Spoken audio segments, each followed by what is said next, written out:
Aloha, ladies and gentlemen, and welcome to another episode of Friday Night Kunani Patrol, the podcast with the goal of creating a community of optimal human beings. I am your host, Mikuni Munsayak, and today's optimal human being is Monique Ong. Monique, thank you for coming on. Please introduce yourself for the listeners. Hi everyone. Hi. So call me Mon. Nobody knows that I know calls me Monique. So just call me Mon. I've been working with Kuni for a while actually because he was my kickboxing coach. So that's how I met him. And I really enjoyed our work because he never sticks on the 1 hour. He's always extending, kills me for like 2 hours, a lot of more warm-ups, crazy more cool downs, and killing my body all the time. So I really enjoyed working with Kuni about it. And on the side, the professional side, I am also working with a company called My Nation that started last year. It's a company that's providing mental health care support for employees, also with students. We also do some students as well. And that helps. It gives me purpose and meaning for what I'm doing every day now. You're working with a mental health care agency now? Last time I heard from you, you were working for Facebook. A long time ago. I left August last year with Facebook. Since then, since January last year, I've already been working with a company called Mind Nation. So if you go on our website, themindnation.com, gives you an idea already on what we provide. And very, very exciting because especially, unfortunately with the pandemic, it's not the best moment right now mentally. So it makes people understand that mental health is really true. It's not a fake making up problem. So people just to understand it now. And the companies also see that there is a responsibility for them to provide that service as well for their employees. So that's actually a good moment. We started before the pandemic, and it's better now that people are talking to us about it and more open about it. Wow. Well, let's enlighten the listeners a little bit as to why you're such a strong advocate for mental health. Maybe give them a little background of your story. Okay, I will. I'll try not to cry. No, I'm just joking. It's a hard story actually to say that because it wasn't a long time ago when it happened. It was in 2017. So right now it's almost 4 years ago. 4 years ago, I started working at Facebook in Manila, and I was moving around a lot. So in my first 4 weeks, I was flying to Menlo Park in US for headquarters to do a 1 week training, and I went to Singapore 4 times just for business meetings and trainings and stuff. And on my 4th week, I was in Singapore, and I arrived on Sunday. Monday, packed meetings, and I just went down to have dinner with my friend just below the office. It's like 2 minutes walking to my hotel. I don't even need to cross the street. It was just so close to where I was.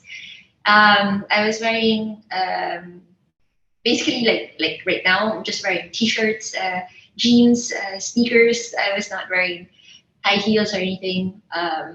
But that night after we finished our dinner, we ordered a second margarita. And whatever she was telling the story, I told her, don't finish because I'm just going to go to the restroom and you can finish when I come back. And I didn't come back. The waitress saw me on the floor. I was bleeding from my right ear.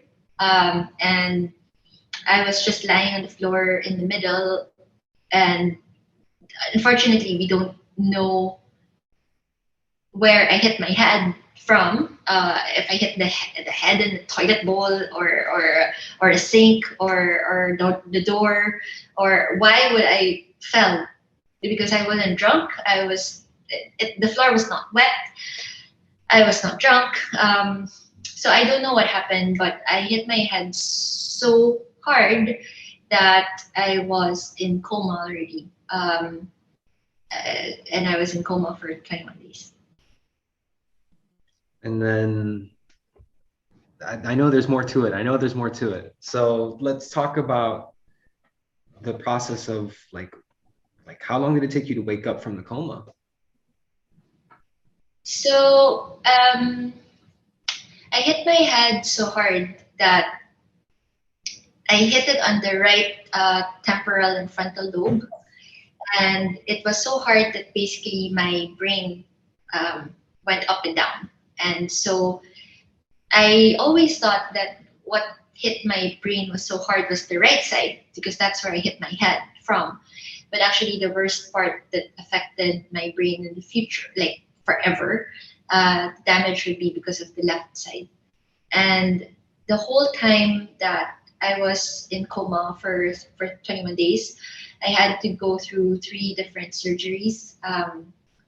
They had to remove first the right side with the palm of my hand, the skull, and they had to do it on the left side as well after 4 days because my brain was starting to get out of the empty space at the right side, so they had to open the left side so that it would stay in the middle. And also that because there was a lot of bleeding on both sides.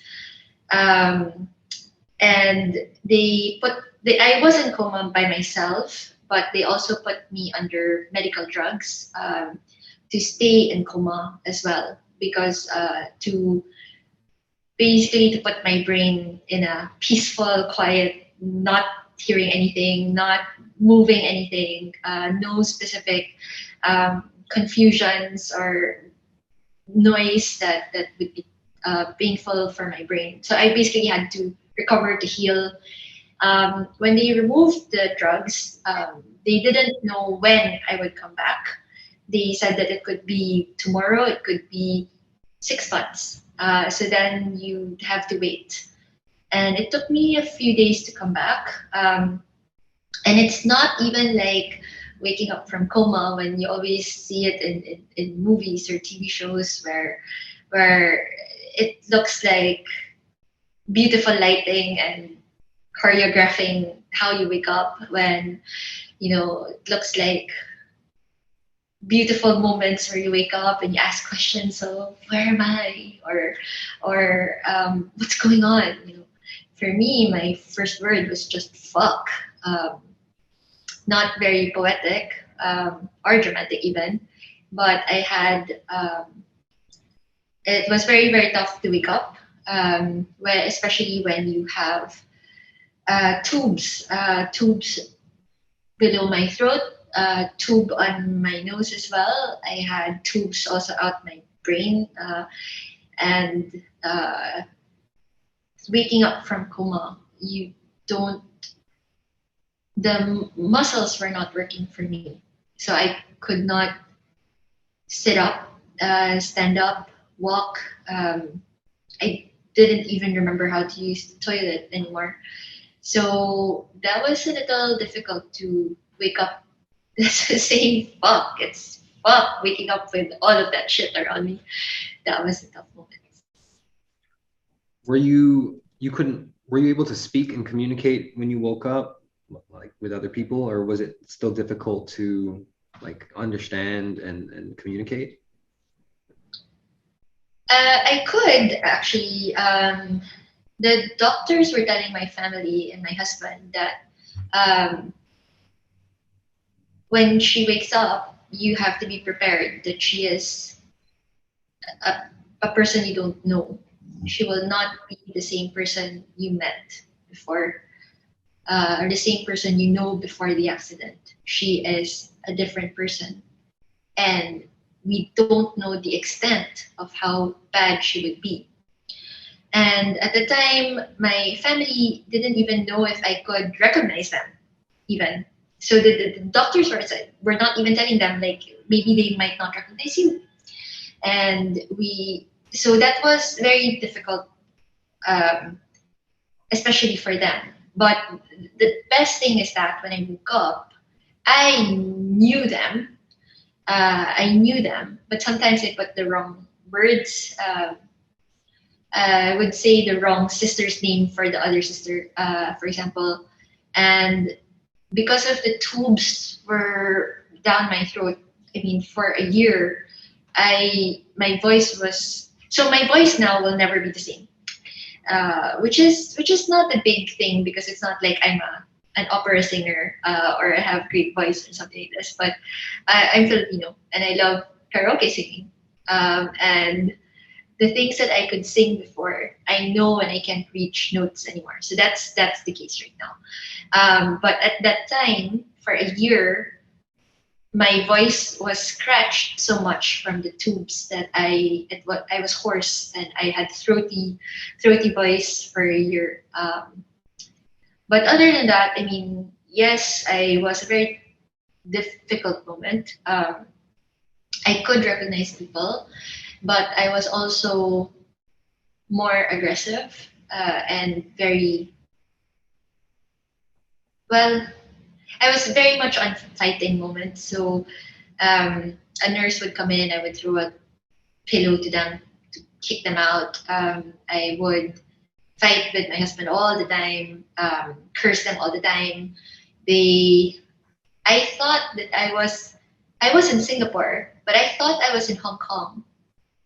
And I thought that I would be in a taxi and they can drive me to go home to Manila. So my brain was totally in a different place. The attitudes were totally not me at all. And my brain was just working like maybe 40% of the time. I would never understand everything what everybody's telling me. What I'm trying to say, people don't understand what I'm saying as well. It was very, very tough.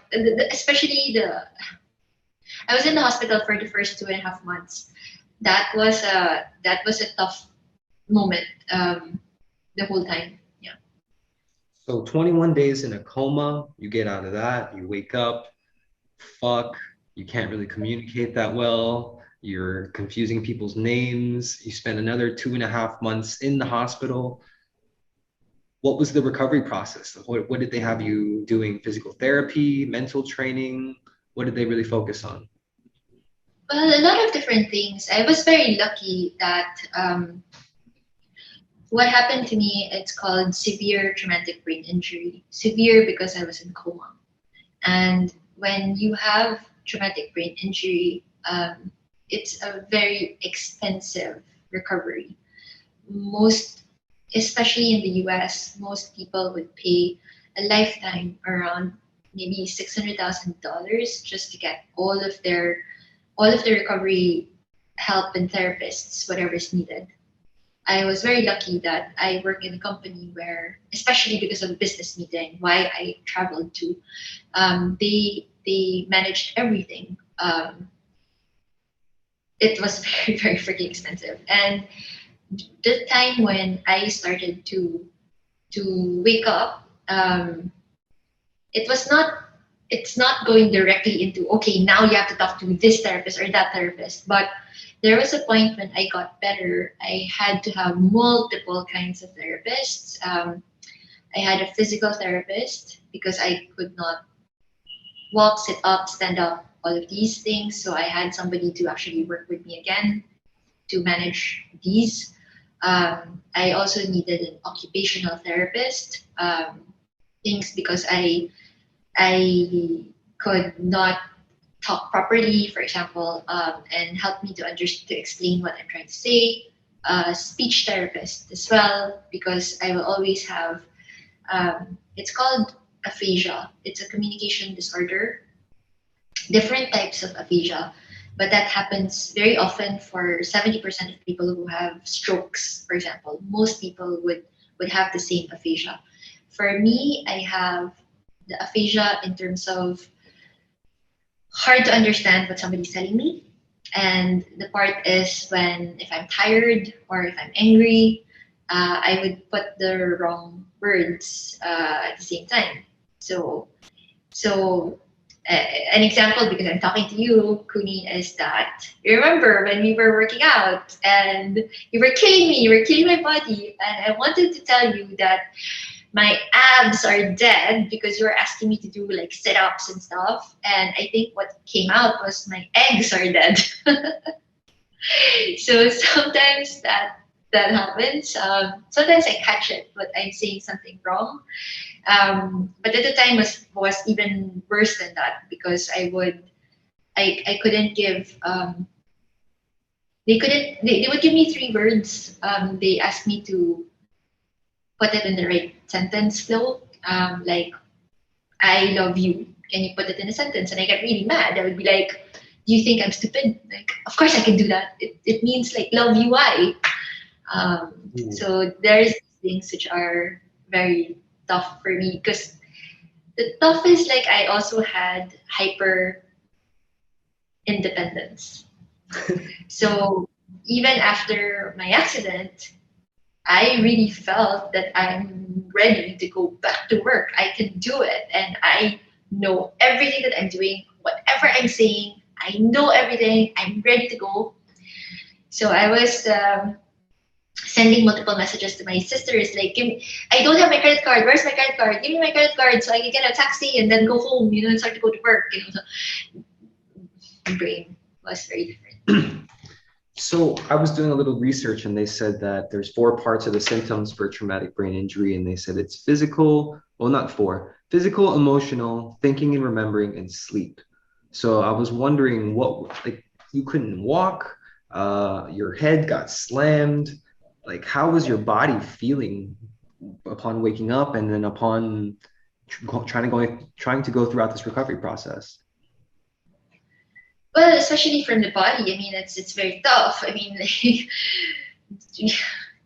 even if I was sitting up, my brain would just fall, because I didn't have the muscles even in my neck to stay me up. And it was very difficult. Where I remember wearing I remember wearing diapers. But the other thing is, by the way, you have to understand, on the memory side, I also have post-traumatic amnesia. So I don't remember 100% everything, which is kind of good, because it kind of helps your brain to recover, not to remember all of the bad shit, everything that you went through.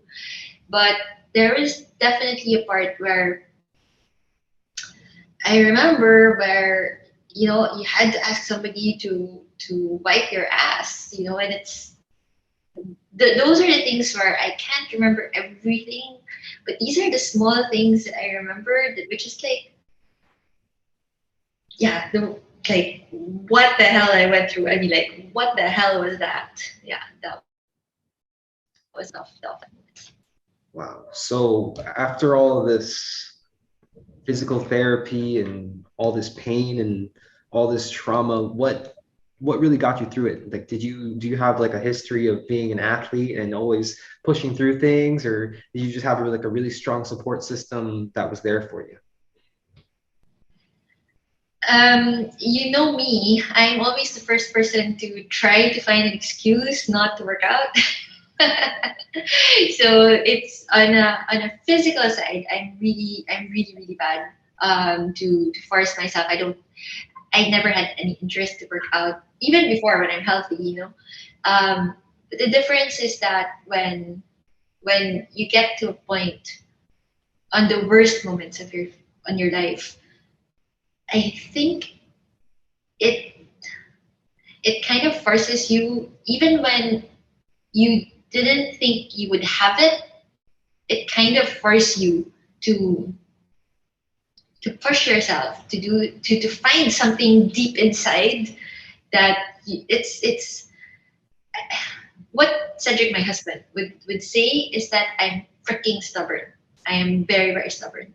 And I think this is when the doctors would just tell me, that's it. That's what you're gonna get. Your brain is below average. You cannot go back to work. That's where you could have. That's it. Plus, now you're right eye blind. You have to kind of accept what you have. And I think it's maybe because I hit my brain and that's why I can't accept it. But I was mad and stubborn on what they were telling me. And you kind of force yourself to prove that you can get better than that. And that's where I, yeah, kind of forced it. Like I would put a lesson plan for my therapists. So what I need to work on, I would give that. They would tell me like you do 3 times per week. I would say no, I'm going to go 5 times per week because I have nothing else to do every day. So I'm just going there. And I said like after you do the session, I want homework after. So I was actually telling them exactly what I want, very clear. And it's also really, really good in terms of our culture and their Asian culture is where you have your family and your friends and they all support you and there is this part where they try to protect you as well, especially your family. You know, a lot of them would say, you know, we love you. Whatever you are, you're okay. We love you. Whether your brain doesn't improve, you're okay. But my husband is French. And so my husband's like, what the fuck? You are going to fuck it, fix yourself and get better than anything else. So you have my family who's saying, I love you, whatever. And then my husband's like, I'm going to push you. You're going to push yourself like crazy. You're going to put you right now. You have a physical therapist. You're also going to talk to a boxing coach who's going to come and help you. And my family was like, oh my God, she can't do boxing because she might hit your head. And Cedric was like, no, we're going to do it, and, which helped me a lot because they couldn't what I was working with you. You have to say, okay, you have to do jab, uppercut, and move down and weigh it. So you have to remember each time, and it forces my brain to memorize it each time. But it's very slow, by the way. It's not like, oh my God, it's too fast. I'm just like, slow, slow, slow. But it forces you in different ways to get better. So you got different supports from different sides of different cultures that I had. All of them were great, by the way, but different than what you get. So you have your family who's telling you it's okay to be where you're at, but then you have your husband and also yourself, it seems like on hyper recovery mode, on hyper discipline to get back on track. And it seemed like your husband was a really big factor in your recovery process, huh? Absolutely. Absolutely. I mean, I cannot imagine being where I am without my husband. He's the only one who, you know, my youngest sister was also with me in Singapore, you know, because my youngest sister Wyatt, she's an amazing sister because my accident was in June and in April, so 2 months before, she just moved to the US to get married. And she just got married 2 months ago. And when she heard about my accident, she told her husband, I'm flying to Singapore and I don't know when I'm going to come back. I'm going to stay with her as long as she needs. And she stayed with me for 5 months because I stayed in Singapore for 5 months. And I love my sister. I mean, she's amazing. But my sister is, her personality is very different than Cedric because she's very much on what is the doctor saying. She takes a notebook and she writes all of the instructions and she follows all of the doctors each time. And Cedric is totally on the other side. Cedric is like the doctor saying, why? Why? Why is the case? You know, like, why she says she has to be quiet space. Why are you putting her in a room with 8 people? Why she can't have a single room just for herself? And like my sister Wyatt would just be like, no, but this is what's available. So we'll just be quiet. We're just going to do that. And Cedric's like, no, I'm going to fight it. I'm going to move to a different hospital. I'm going to do this. So it's like, it's very different between these two and how they move it. It's very funny. I think it's just the different in culture, like you were saying. You know, the Filipino mindset is very okay, sure, yes, po, opo, let's follow instructions. But Europeans, man, they're when they want something and they're gonna argue about something, they're gonna make things happen.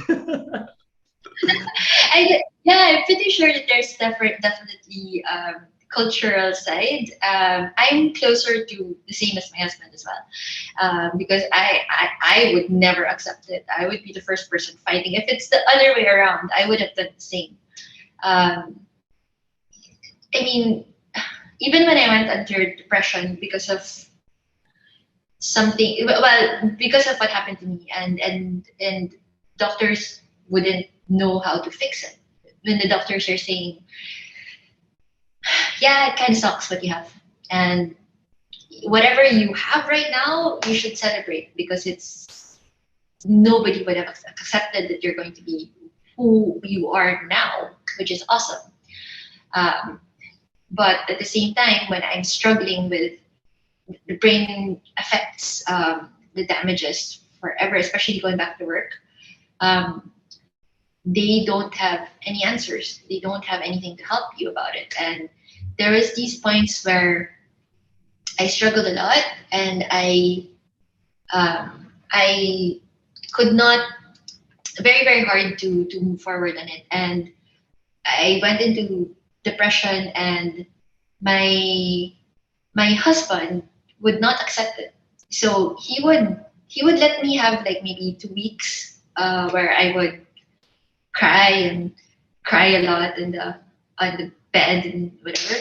And then after 2 weeks, he would say, "Look, that's enough. That's enough. Okay, what's our next step? What are we gonna do?" So that's actually awesome because he will do so many different things. He'll bribe you, tempt you, cajole you, seduce you. He would try different ways. And that's really actually good. You remember, Goody, Cedric. So that's yeah. Oh my goodness. So how long was it before you went back to work? Like when you got out of the hospital? 14 months. 14 14 months. months. Whoa. Yes. And this So is this consists 14 months. and you were still doing physical therapy, occupational and speech therapy? So for 14 months, the longest time was speech therapy. Because speech therapy, I had to do it even when I went back to work. I was still continuing to do speech therapy. The physical, so the difference is that the physical side of it, it took me like maybe a month maybe to get better. Everything you kind of adjust in terms of your muscles, building it up, get eating a lot more things about it to get your muscles back. The emotions maybe took me months to get better. The the rest of the brain in terms of your communication and how you go back to work, it will be forever damages about that. Um, yeah. 14 months before going back to work and mostly doing speech therapy the whole time. And right now, like what do you do now to make sure to keep your brain sharp? Like what are some things that you make sure you do? Do you do like some mental games on your phone or just keep working out? What do you do now to make sure your brain stays So at the time, really under 14 months, so I had multiple options. Like I would give myself training programs for myself, and the curriculum moments that I would discuss with my therapists. I was really involved in my own education, and I think there is these parts on. I had to write a lot of journals because so when I could not talk properly, it's the same on how I write.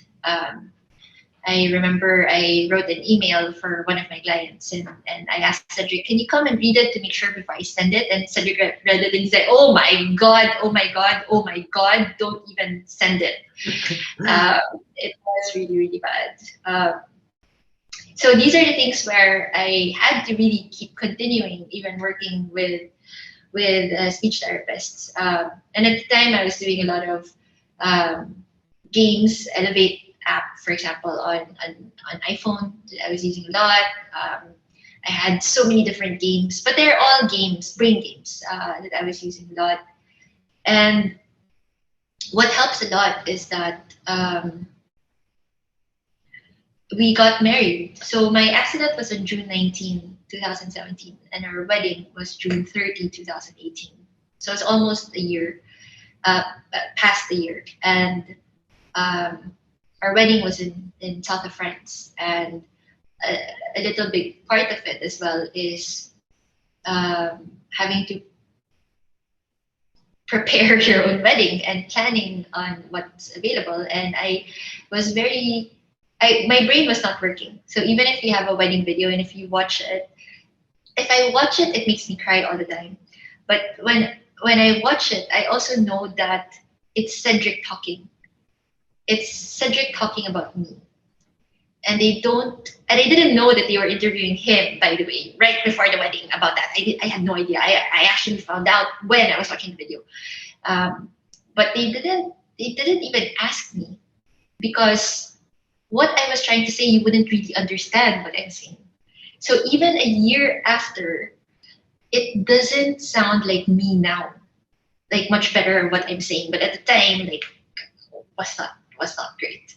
But it helped a lot as well to, trying to, because I wanted to have a wedding in France, but I wanted half the people are Filipinos.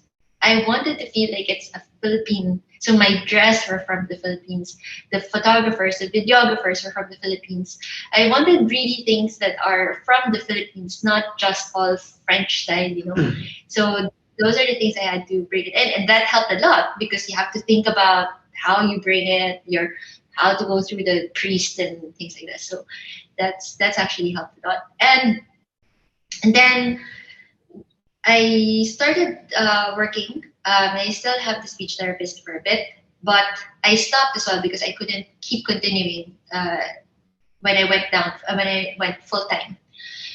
And working again, actually in Facebook, helped a lot, because my role is very senior and very high level, and my brains don't work. It doesn't remember everything that people are telling me. And what I learned for a month, I totally have forgotten. So everything going back to work, you had to accept everything again. And very, very tough when your brains don't do the same as before. Do you still journal now to help with like writing things out and keep your brain sharp and just with help with your thoughts? No, what helped was actually when I was working with you. Really, that helped a lot. Kickboxing, because I really enjoyed it. Because I really hate doing anything physically. I don't like running. I don't like swimming. I mean, kickboxing was really great for me because you killed me that I'm too tired to complain after that. A little disclaimer, just a little disclaimer for everybody listening. I don't really kill her, It's like it's necessary pain for adaptations, Don't listen to her. I'm not really just murdering people. No, it was always really good. I think it was what I enjoyed, the workout that you're doing together is, of course, on the physical side, but what I enjoyed is the mental side, because you always puts me on, I mean, we do a lot in terms of kickboxing, and every time you have to, the routines, maybe you started maybe like simple ones like jab, uppercut, jab, and swing, and then you kick this way. But then you made it like more complex, like from like 8 steps to 16 steps, to 20 steps, and it forces your brain to like try to remember all of these. So that's actually a really, really good program. Actually, I miss it. I miss that. So the physical side was keeping you in shape, but also the mental side of learning new techniques, starting off small, and then developing that mental progression, which helps to build more connections and strengthen the brain at the same time. Is that how the doctors explained? Because the doctors were the ones who suggested boxing to begin with, right? No, they didn't. They're all afraid of whatever I'm doing. So yeah, like doctors, a lot of them won't actually tell you what to do. And a lot of it is you kind of put it in your hands. A lot of the other things that helped me is that I would, I'm going to put past tense. I spoke 4.5 languages. But a lot of my languages went back. So before I could speak French, for example, I could watch a movie without subtitles. Everything is perfect. Okay. Now it's gone. I've lost that. But even just speaking with my family in Chinese, that helped as well because I speak to you in English. I speak with the doctors in English. I work in English. But if the good thing is I was living in Manila and I have to see my family, I have to speak in Chinese, which is good. And then whenever we travel back to Europe to see Cedric's family, I have to speak it again in French. So speaking multiple language actually it helps your brain. It's called the plasticity.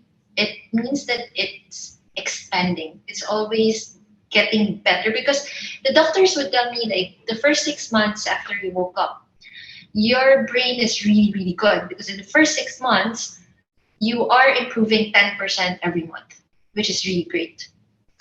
But when you get to after your 6 months, they were telling me that you're never going to see any progress anymore because every month it will just be instead of 10% to 0.0001%. And if you really believe what the doctor is saying, you would just give up. You would just give up. But that I never felt that. I never felt that. So even after 4 years, I am still growing more than just 0.0001%. Every time I see my friends back in Europe, for example, or when I go back to Manila, and people have talked to me, every time they'll say, every time it's a big step change again of how I'm talking. So all of the things, either because of the different languages that I'm using, the other part is even when I was living in Manila, I mean, we were playing mahjong in my family. And playing mahjong again, I don't even remember anymore the rules. I don't even remember. But again, you have to force again to relearn it. And that always helps. So there are these things where you're not sure about, you kind of force your brain. It's like I would see it as a special muscle as well that you have to work out on it. It's not just sitting on watching Netflix. It will atrophy. It's always better to just keep trying on different things. Mahjong, learning language. Trying new things, learning new languages, trying new sports, getting up in those sports. All those things helped you to keep growing and keep evolving and keep a good attitude. That's really awesome. And I think it's really powerful that you got a doctor's diagnosis. They said, hey, you're not going to be able to improve, really. So just be happy with what you got. But you said, no, I'm not going to. Like a doctor's diagnosis is not the end of the road because some people, once they hear that, they're defeated and the mental stress kicks in and it just makes everything worse. But you have that mindset that was like, no, I don't care if it's a doctor, I don't care if it's freaking Jesus Christ himself. If I'm going to get better, I'm going to get better. And that's just extremely admirable. I love it. Hold on. Next question. 1 second. So what is your wisdom and message to people who might be suffering with traumatic brain injury or to families who have somebody who's suffering from traumatic brain injury? I think whenever, not just specific to traumatic brain injury, I'm just saying to everyone else, because I see now traumatic brain injury from what I have, but I also know and I understand now as well about mental health challenges because of the current company that I'm working with. And every time I would say that we have to be careful on the words that we use when we're talking to each other and how we're going to listen from other people who are saying to us as well. These words are so powerful and they have so tremendous impact on whatever you're believing for yourself. When a doctor is telling me below average brain and that's it, that's what you have. If I accepted it, nothing will ever improve. And it's the same thing for anybody who's facing, whether it's traumatic brain injury, that you have aphasia, or you have communication disorders, or you won't understand anything, whatever people are saying. That's it. That's about it, what you have. Or if you have depression, and that's you're going to have it, and that's it. You have to see what you're going to believe in yourself, and what you think about yourself, and what you're going to believe what somebody else is telling you. Whatever else, it's so important. I mean, I really, for me, it's the important part for me is that there are so many days when the doctors didn't know how to help me anymore, and I didn't know how to improve myself. And my husband doesn't know. Nobody knows. Nobody knows how to move forward. And you just have to fight. You have to fight. You just have to keep trying. Keep trying. Even when days, I have those days where I just, it's what my husband would say even for himself. It's, when you hit the rock bottom, and you don't know where else to go because you're at the rock bottom. That's the lowest ever. And you could stay there. You could get comfortable there. Because if I had told people I have traumatic brain injury, nobody knows how to get better, I could stay there and people would just be okay. They would be okay because your excuse, traumatic brain injury, I understand. Everybody would understand. And I could stay there and be comfortable and be stuck there forever. And the only thing is that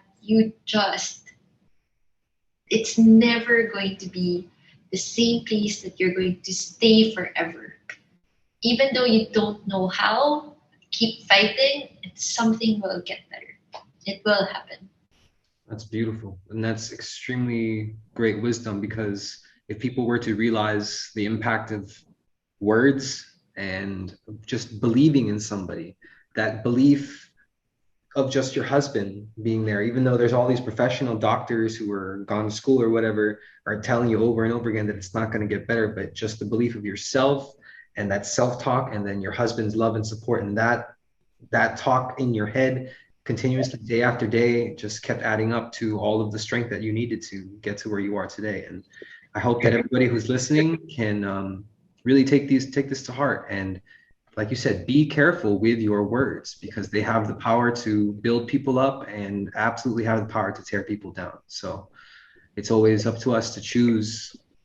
It's always up to us to choose which way we're going to go. So I love that you're a fighter, and I love that we were able to connect and do all of this and all of the work that we did before. And now that you're sharing this message, this is extremely powerful stuff. So thank you so much. I have a couple more questions for you, if you don't mind. We got about 10 minutes left. How do you feel with yourself now compared to how you were before? Like, do you think you are still the same person? Like, you still have those same traits from before, or do you feel like you're a completely different person now? It was very different to see these things. I mean, every time, it's not a question that people would ask. For example, Kuni, who are you? What are the things about you that you are you? It's not something that people would think about. But if you had asked me a long time ago, before the accident, if somebody had asked me, what is you? What is great about you? And I would have said things like, I'm an energizer bunny. I am 24/7. I have so much energy all the time. Whatever you need, I'm up, I'm awake, I'm ready to go. And I'd also say, like, if I'm on a vacation, I need to pack like insanely books. I'm going to read all the time. I'm going to stay awake the whole night. I'm just going to read as much as I can. I don't have the voice at all. I would sing even the worst tones and everything, but I would sing. These are the things where I would say that And I would love to teach. I would love to teach. Like if even whatever role that I'm working in any company, I love to do training. Whatever, pass whatever I've learned. I've always loved this. I would say these would be me. But then after I had the accident, there were a lot of these small things that were getting away. They were not me anymore. Where I would go to work for 8 hours, and when I come home, my brain is shut down. It's the first thing ever that ever happened to me. I would come home and I would just sit on a couch and I would not even talk to Cedric anymore. I could not move. I would just say one word like, can you, or one sentence like, can you please a blanket on me because it's cold. And Cedric would say, it's the blanket is right beside you. I said, I can't move. I can't move. I'm shut down. Like my 24/7 is gone. I don't have the focus anymore to read more than 15 minutes. My brain shuts down again. I hear the song first time and I can sing back with all of the lyrics and everything. Now, all of my favorite songs, I can never remember the lyrics anymore. I won't even remember any prayer anymore that I remember. Everything that I learned even when I was a kid, I will never. Our Father, and I don't know the next. Even though I just read it in front of me, remove it and try to repeat it, I can't. The brain can't absorb it. It doesn't. I don't know why. It's very, very, very annoying. And these are the things where a lot of my best friends are French, and I can't talk to them anymore because I don't speak French. And these are the things where, if you look at what I was before and who I was, what I told you about these points who are me, but then after my accident, none of them work anymore. Does that mean that I'm less of me? Would it be not me anymore? That's a very, very, very tough question when that was happening. It's not just my own personal identity, but even how it works, even my own husband, because he has to live with me every day. And I'm not the same person. There were a lot of moments where he was even not sure if he would stay with me when I was going crazy with my emotions and not the same person.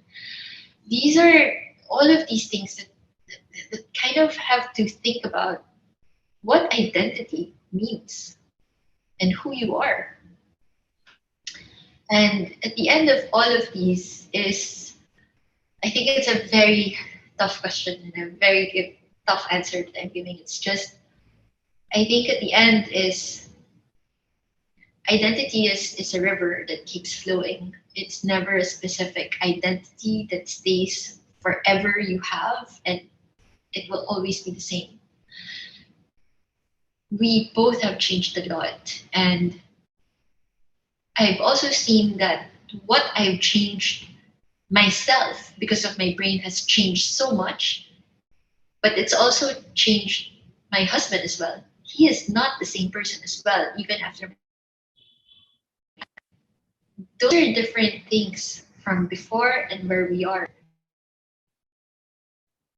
It doesn't mean that we are less, but we're just different. And it's not the worst moment. It's hard to cope and to adapt with new things that I'm used to. But it's also not impossible to do it as well. And it learns a little different things. Things where I told you, I never knew that I had this strength. If you had asked me before, would I be strong enough? Would I get better? I would say no, that would not be me. But now I know I could do it. I know that I'm freaking strong. I'm crazy stubborn. I would be resilient. I would rise up more than whatever I faced a long time ago, and still now. Those are two new things that I've learned about myself as well.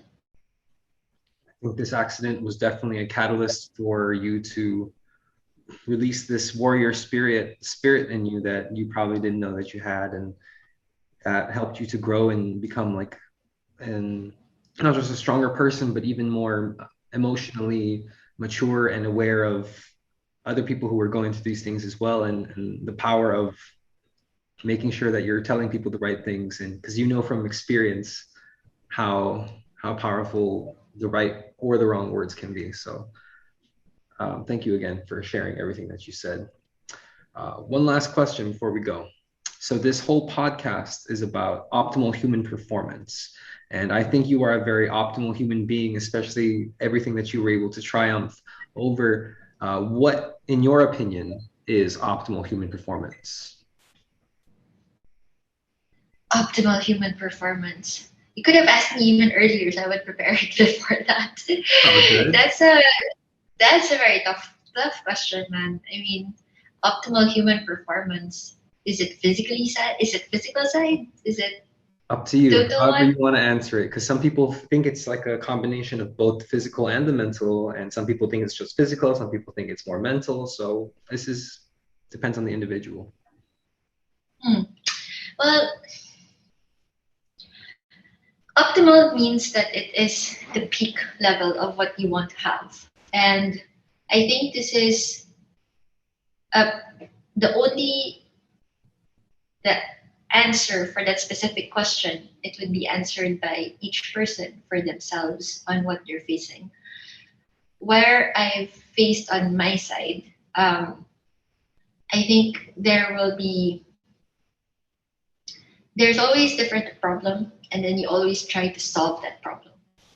And at the time for me was I had a traumatic brain injury, and the doctor is saying below average brain, you cannot go back to work. I wanted to, my optimal human performance was say, I am going to prove those freaking doctors that I could get better and get and do more than what they told me it would be the case. And that's why I was looking at problem and I would solve that. Now that happened and that's great. And I would want to say, box, I did it now. What is the next step each time? So it cannot just be a problem to solve each time and to show what you can do. And I think where I am now is I accept already of what I'm facing in terms of my brain damages, why it's different than before that. What it means now for my optimal human performance is that to live my life with meaning, that I would do something that I would be proud to die and say I did well. And that meaning is depending on each person for what it means for you. And my meaning is that I would let people know about my story because it can help other people get better in it. And on the other side is to provide to do something that will impact their lives, not just selling ads on Facebook, but actually if people having their issues and mental health challenges, they get help. They have access to resources that can help them. And that's the meaning for me now. Well, I hope that the people who are listening to this, we are able to touch their minds and touch their hearts and allow them to know that whatever it is they're going through, whether it's a traumatic brain injury, depression, anxiety, lost a job, anything, whatever it is you're going through, you can push through it. As long as you tell yourself the right things and you surround yourself with the right people, you guys can push through this.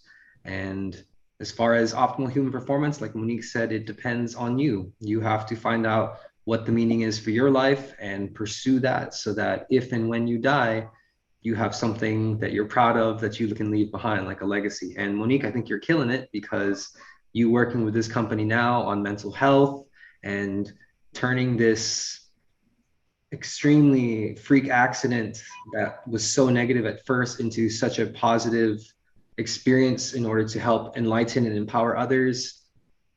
I'm so glad that we crossed paths, and I'm extremely excited for this episode to air. So Monique, Thank you for giving me the chance to yeah, for comment on sure. it, and I thank you for the remember, chance as well to share I, with our listeners. Thank you. yeah, I remember listening to the story when we were when we were training, and we kind of got way off topic, and we went like 30 minutes into it over our lesson because we were talking about it. But I got way more Yeah. details this time, so this was a little better. But maybe you can let the listeners know like your social medias that they can follow you on, or some websites that you can promote for your company. Sure. So if you're curious, my sister is doing a comic strip on Instagram. It's called @monbraincomic. So MON Brain Comic. She sends it like once a week, just to share about her background on what happened to me on my side. That's interesting. And again, Mind Nation is, if you need any help as well, because we do ad hoc sessions for anybody who wants to talk to a psychologist or a well-being Can coach. you spell the name of your company, please? Mind Nation. So MINDNATION. Mind Nation. Gotcha. Okay. Yes. So the website, it's themindnation.com. And they're all available on Facebook page, Instagram page. If you have listeners from Gulf, we also have My Nation Arabia, so that's also available on Instagram and Facebook, all in Arabic as well. So either way, we're happy to help. So if you have any questions, please reach out. All right, ladies and gentlemen, you heard it. Reach Mon at either the Mon Brain Comic on IG, or go to the mindnation.com on FB or IG, or even mindnation.com Arabia. You guys, if you guys got any questions about mental health, or you just want to chat, go ahead and reach out. Monique, thank you so much again for your time. I appreciate you sharing your story. Any last shout outs before we close this? That's it. Thanks again, Kuni, and thanks everyone for listening. I really appreciate your time. All right, cool. This is Mikuni Munsayak signing out. Aloha, ladies and gentlemen. Mahalo for listening to another episode of Friday Night Kunani Patrol. Feel free to follow my journey at Kunani Patrol on Instagram and Mikuni Munsayak on Facebook. Also, be sure to click that like button, comment at least one thing that you learned from this episode, and share this episode with at least one person. Lastly, if you wish to support my journey, click on the Ko-Fi link in the podcast description. All donations will go towards creating more content to help you all live your best lives. I am Mikuni Munsayak, signing out. Aloha. Friday night Punani Patrol.